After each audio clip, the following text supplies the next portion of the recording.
you realize that you can do very few things. And then all of a sudden life feels very short because you're like, shoot, there's like not that many things I can do before I die if I'm going to actually do my best.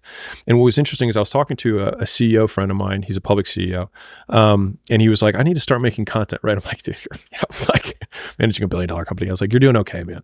But because of that type of person, he's like, I need to be doing better with my content, right? He's got a few 100,000 followers anyways. And so I was like, all right, well, how many pieces of content you putting out a week? And he was like, well, I mean, I put out one a day. And I was like, dude, we put out 300 a week. And he didn't even respond. He just like pursed his lips and nodded. He was like, thank you for resetting my minimum standard. It's always like, thank you. And I'm sure like when you talk to Phil Heath and he talks about the volume that is required in order to gain muscle and how dialed in he is with food and all the other things. Just the amount of sheer work, like the biggest change biggest reason that I've had significantly larger returns or outcomes that have happened later on in my career, and they continue to get bigger and bigger, is because the minimum standard for how much work I know I can do on something has multiplied 100-fold. Like I look at the first presentations, I was telling Quinn this earlier, I look at the first presentations I ever gave. And I remember thinking to myself when I had this, I was like, this is a good presentation. And it's like 25 slides with like a heading and like 3 bullets on each slide and being like, man, this is good. I'm like, this is a pittance. This is like an afternoon. But in my mind, if I spent a whole day on something, that was like a lot of work. Now I like using this term like measure in hundreds, which is like measure in hundreds of hours. How many hundreds of hours have you put towards something? If you do that, I promise you the thing that you're making will get a lot better. And you'll also see how much more you're capable of, which is what I think, like my undertone of listening to what you were just saying with the podcast is like, the more you do, the more you realize you can do.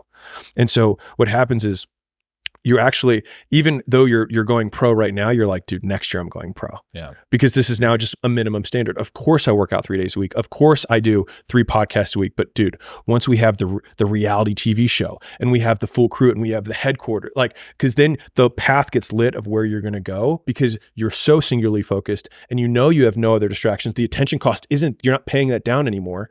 And you're just like, how many times can I repeat this effort? And then that's when you start unlocking mastery, right? Like, I have this process for creating presentations, and before we turned on the mics, we were talking about it, but it's like, I've done a handful of presentations in my life and I've gotten decent at making them, but the process now is so refined, which is like, it is game tape.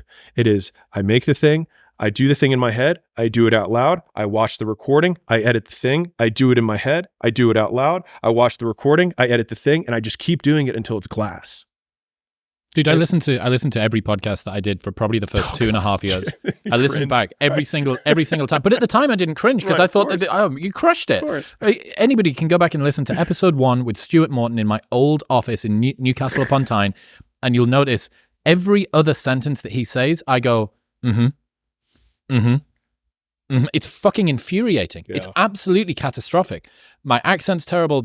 Everything about it is awful. And yet, at the time, I thought it was great. Here's another interesting thing I've been thinking about recently. When you don't have anything to say no to, it's easy to focus on one thing. As success begins to get you more opportunities, your ability to say no becomes increasingly important. And that's something that I'm feeling now. Yeah. Just more attention. We're hockey sticking quite aggressively. Yeah. And I'm not anywhere near like even middling Z-list fame. Yeah. But it's enough for people to see what they think is a penny stock and decide that they're going to try and throw their hat in the ring. Yeah. Which means that there's like 20 things I need to say no to every single week from new people that want to do a thing. Why don't we try this thing? And why don't we do that thing? And why don't we do the other thing? It was a piece of piss. 5 years ago to say, or 3 years ago in the middle of COVID to go like, I'm going to go pro and I'm just going to focus on this one thing. Because what else am I going to do? Yeah. All of my nightclubs have been shut down. I got nothing else to do with my life. Now, you said you were going to go pro? Interesting. Yeah. Let's see what happens when you have 30 other things every single week vying for your attention. Now let's see how committed you are. This is my favorite analogy for this, which is the woman in the red dress. But, many people have seen The Matrix. If you haven't seen The Matrix, you don't need to have seen it to understand the analogy. So Neo is going through the training program, the protagonist. Morpheus is his educator, his teacher. And the education program only has one objective. And so he's walking through the city. People are going left and right. He's bumping into people going through like crowded New York. And then all of a sudden, it's kind of a black and white, palish look. It's green, black and white, but it's still black and white. And then all of a sudden, this woman in a red dress enters the frame. And you can't help but stare at this woman in the red dress, and she's a complete knockout. And Morpheus is talking to Neo, trying to teach him something. And as he's talking, he's like, Neo, were you looking at me, or you're looking at the woman in the red dress? And he says, look again. And he looks back, and it's Agent Smith holding a gun to his head. And he says, freeze, and then everything freezes in the frame. And he's like, if you're not one of us, you're one of them.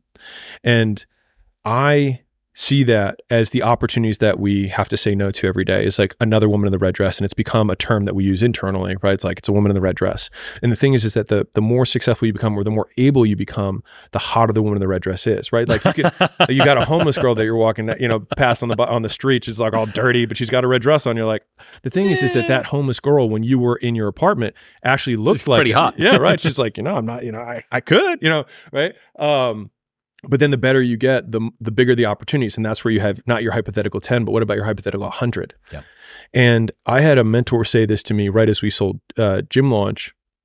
He said, Alex, that now that if it's not $1 billion, it's not worth your time. And that was such a great razor for all decisions. And so people come, they're like, hey, we should do this endorsement. Hey, we should partner with this, whatever. I mean, think about it. Like, we're in the deal world. So how many deals we get? So we have 3,000 companies a month that reach out to us to do a deal. That's 100 a day currently. And we've done 13 deals in 2 years. And so like, if you think about it from an acceptance rate, it's like, and I'm not saying you shouldn't apply. By all means, go to acquisition.com and apply if you have an awesome business. But the point is that like, your no muscle isn't really a no muscle. It's just a yes muscle for the one thing that matters most. Yep.